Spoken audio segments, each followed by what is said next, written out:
Hello प्यारे बच्चों, स्वागत है आपका नए टॉपिक के साथ नई वीडियो में। तो आज का जो हमारा टॉपिक है वो है कक्षा 5 की हिंदी व्याकरण का शब्द विचार अथवा शब्द संरचना। जैसे कि आपको पता ही है, पिछली वीडियो में हम बता चुके हैं कि शब्द किसे कहते हैं।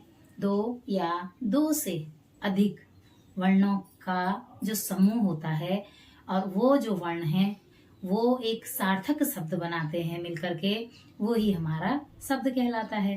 तो हमने आज देखना है कि जो शब्द हैं वो किस प्रकार के होते हैं, शब्द कहाँ से आए हैं, तो वो सब हम आज की वीडियो में पढ़ेंगे। तो जैसे कि मैंने कहा कलम, तो जो कलम है, कलम बोलते ही हमारे दिमाग में एक कलम की छवि दिख जाती है। और जो कलम है वो 3 अक्षरों 3 वर्णों से मिलकर बना है, क ल म, कलम। तो यह एक सार्थक शब्द है जो किसी पर्टिकुलर चीज को बता रहा है कि इस बार इस विषय में बात हो रही है। मैंने कहा किताब, तो किताब कहते ही हमारे दिमाग में किताब छप जाती है। यही हमारे सार्थक शब्द हैं कि जिनको बोलते ही हमें सचित्र उसका वर्णन हो जाता है मस्तिष्क में, वो हमारे शब्द कहलाते हैं। तो अब देखिए, शब्द की जो परिभाषा है वो है दो या दो से अधिक वर्णों के सार्थक समूह को शब्द कहते हैं। अब हम बार बार सार्थक कह रहे हैं, तो मैंने आपको अभी बताया कि सार्थक का अर्थ होता है जिसका एक निश्चित अर्थ हो, वो हमारा सार्थक कहलाता है। अब बात सार्थक की आ गई, तो अब निरर्थक भी है। निरर्थक का अर्थ होता है जिसका कोई भी अर्थ न हो, उसे हम निरर्थक शब्द कहते हैं। तो हमने जो परिभाषा कही उसमें कहा कि दो या दो से अधिक वर्णों के सार्थक समूह को शब्द कहते हैं। अब शब्दों के प्रकार देखिए आप। जो शब्द हैं, इन शब्दों का वर्गीकरण 4 प्रकार से किया गया है। शब्दों की बनावट के आधार पर, शब्दों को कहाँ से लिया गया है, शब्दों की रचना कैसी है और शब्दों का अर्थ क्या है। तो जो हमारे शब्दों के प्रकार हैं वो 4 प्रकार से हैं। तो पहला है उत्पत्ति के आधार पर। इसमें प्रश्न बनता है कि शब्द कहाँ से आए हैं, शब्दों की उत्पत्ति कहाँ से हुई है। तो जो पहला है शब्दों की उत्पत्ति में है हमारा तत्सम शब्द, दूसरा है इसका तद्भव शब्द, तीसरा है देशज और चौथा है विदेशज। जो हमारे तत्सम शब्द होते हैं वो संस्कृत भाषा के होते हैं और जो हमारे तद्भव शब्द होते हैं वो संस्कृत भाषा का हिंदी रूपांतरण होता है। एक होते हैं हमारे देशज शब्द। जो देशज शब्द होते हैं वो हमारे ही देश में बोली जाने वाली जो भाषा है, जैसे हमने कहा लोटा, ये घटिया, तो ये हमारे देश में बोले जाने वाले हैं। तो ये वाले हमारे देशज शब्द हैं। देश में बोली जाने वाली जो हमारे बोलियां हैं, भाषाएं हैं, उनसे लिया गया है देशज शब्द। अगला है हमारा विदेशज शब्द। जो हमारे विदेशज शब्द होते हैं ये हमारे विदेश से आए हुए शब्द हैं। तो इनकी मैं परिभाषा और इनके उदाहरण आपको नेक्स्ट वीडियो में बताऊंगी। परिभाषा के साथ, पूरे चार्ट के साथ बताया जाएगा कि कौन से शब्द हमारे देशज हैं, कौन से तद्भव है, कौन से तत्सम है और कौन से विदेशज शब्द हैं। पहला था हमारा शब्दों के आधार, शब्दों का जो वर्गीकरण है वो था उत्पत्ति के आधार पर कि शब्द कहाँ से आए हैं।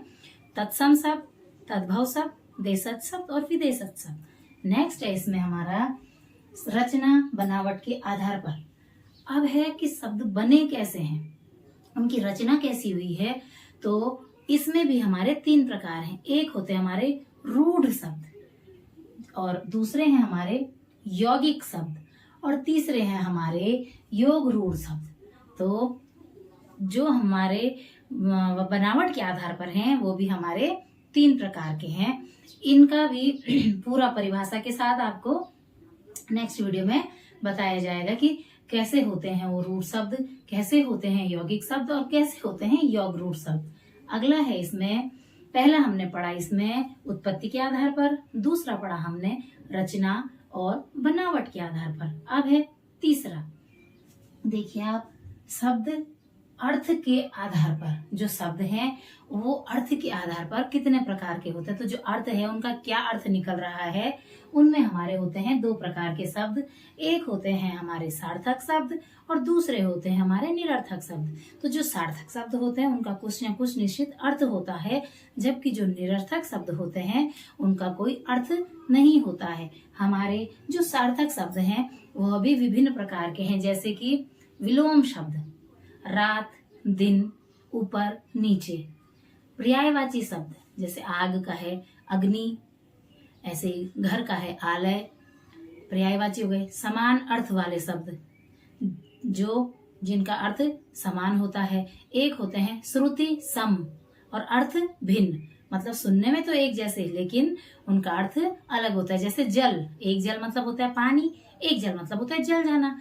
इस प्रकार के जो भी शब्द हैं ये हमारे इसमें आ जाते हैं सार्थक शब्द में। इसमें एक अर्थी शब्द होते हैं जिसमें एक अर्थ वाले शब्द होते हैं, अनेक अर्थी शब्द जिसमें एक शब्द के बहुत सारे अर्थ होते हैं। फिर है इसमें विलोम शब्द, श्रुति सम भिन्नार्थक शब्द और अनेक शब्दों के लिए एक शब्द। तो ये हमारा अर्थ के आधार पर है कि दो प्रकार के हैं, सार्थक और निरर्थक। अब है हमारा चौथा प्रकार शब्दों के वर्गीकरण में विकारी शब्द और अविकारी शब्द। तो हमने शब्दों के आधार पर जो देखा है, शब्दों के आधार पर हमारे जो प्रकार हैं, शब्दों का जो वर्गीकरण है। अब हमने कहा कि विकारी शब्द, विकारी शब्द में ही उसका अर्थ छिपा हुआ है कि जो लिंग, वचन, काल के अनुसार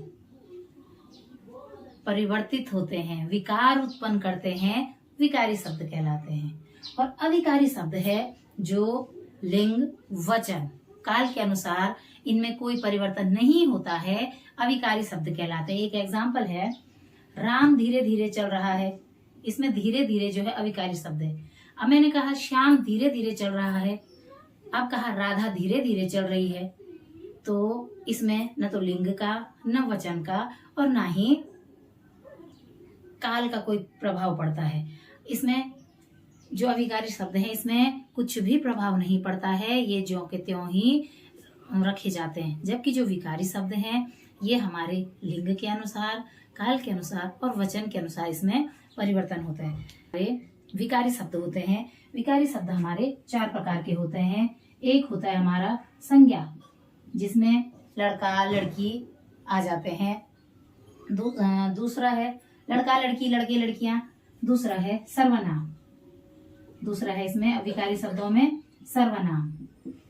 तीसरा है विकारी शब्दों में क्रिया, क्या क्रिया लगेगी। और चौथा है इसमें विशेषण।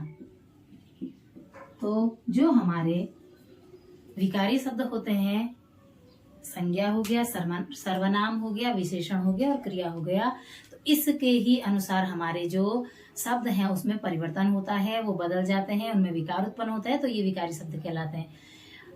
इसी के साथ जो ये वीडियो है ये यहीं पर कंप्लीट हो रही है, क्योंकि इसमें इसके बाद बहुत कुछ है सीखने के लिए। मैं इसमें आपको तत्सम शब्द, तद्भव शब्द, देशज शब्द, विदेशज शब्द, रूढ़ शब्द, योग रूढ़ शब्द, यौगिक शब्द, उसके अलावा सार्थक शब्द के अर्थ और उसके बाद विकारी शब्द, वो मैं आपको इसके बाद वाली वीडियो में बताऊंगी।